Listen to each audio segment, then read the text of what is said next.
নমস্কাৰ দৰ্শকসকল, অংগনবাড়ী কৰ্মী সহায়িকা লগতে আশা কৰ্মী বাইদেউসকলৰ কেইবাটাও গুৰুত্বপূৰ্ণ খবৰ। আশা কৰ্মী, অংগনবাড়ী সহায়িকা আৰু অংগনবাড়ী কৰ্মী বাইদেউসকলৰ কেন্দ্ৰীয় চৰকাৰৰ তৰফৰ পৰা দৰমহা কিমানকৈ বৃদ্ধি কৰা হ'ব আৰু আপোনালোকৰ অন্যান্য কি কি সুবিধা প্ৰদান কৰা হ'ব, পেঞ্চনৰ সুবিধা, গ্ৰেচুইটি ইত্যাদি বিভিন্ন খবৰ লৈ আহিছোঁ। ভিডিঅ'টো প্ৰথমৰ পৰা শেষলৈকে চাই থাকক, স্কিপ নকৰাকৈ চাই থাকক। কৰ্মী বাইদেউসকলে যেতিয়া কেন্দ্ৰীয় মন্ত্ৰী সৰ্বানন্দ সোণোৱাল ডাঙৰীয়াক লগ কৰিছিল আৰু সেই সময়ত সৰ্বানন্দ সোণোৱাল ডাঙৰীয়াই আপোনালোকৰ মাননি বৃদ্ধি অথবা আপোনালোকক কি কি কথা কৈছিল, এই ভিডিঅ'টোত আপোনালোকক মই দেখুৱাবলৈ চেষ্টা কৰিছোঁ। আপোনালোকে ভিডিঅ'টো স্কিপ নকৰাকৈ চাওক, তেতিয়া সকলোখিনি জানিব পাৰিব।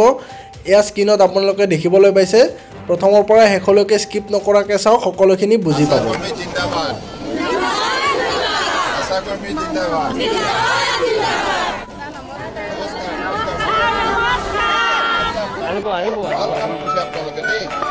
আপোনালোকে লোৱা পদক্ষেপৰ বাবে ইমান সৰ্বসাধাৰণ ৰাইজ আহিছে আৰু আপোনালোকে যিখিনি কষ্ট কৰিলে তাৰ বাবে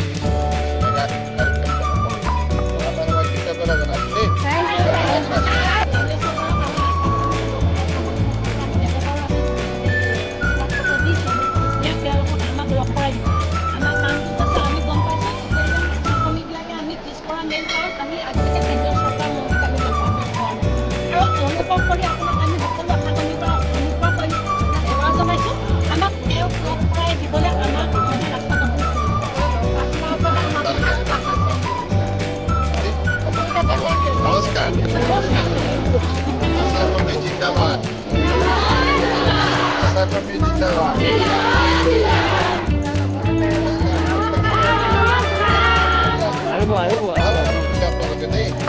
আপোনালোকে লোৱা পদক্ষেপৰ বাবে ইমান সৰ্বসাধাৰণ ৰাইজ আহিছে আৰু আপোনালোকে যিখিনি কষ্ট কৰিলে তাৰ বাবে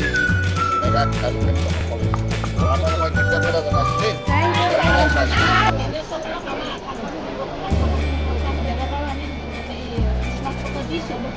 তেওঁলোকক আমাক লগ কৰাই দিছে, আমাৰ কাম কি আছে আমি গম পাইছোঁ। আশা কৰ্মীবিলাকে আমি পিছপৰা মেইন কাৰণ আমি আজিলৈকে কেন্দ্ৰীয় চৰকাৰ আৰু অনুভৱ কৰি আপোনাক আমি সকলো আশা কৰ্মী অনুভৱ কৰি সেৱা জনাইছোঁ। আমাক তেওঁক লগ কৰাই দিবলৈ মানে ৰাস্তাত আপুনি খুলি দিব।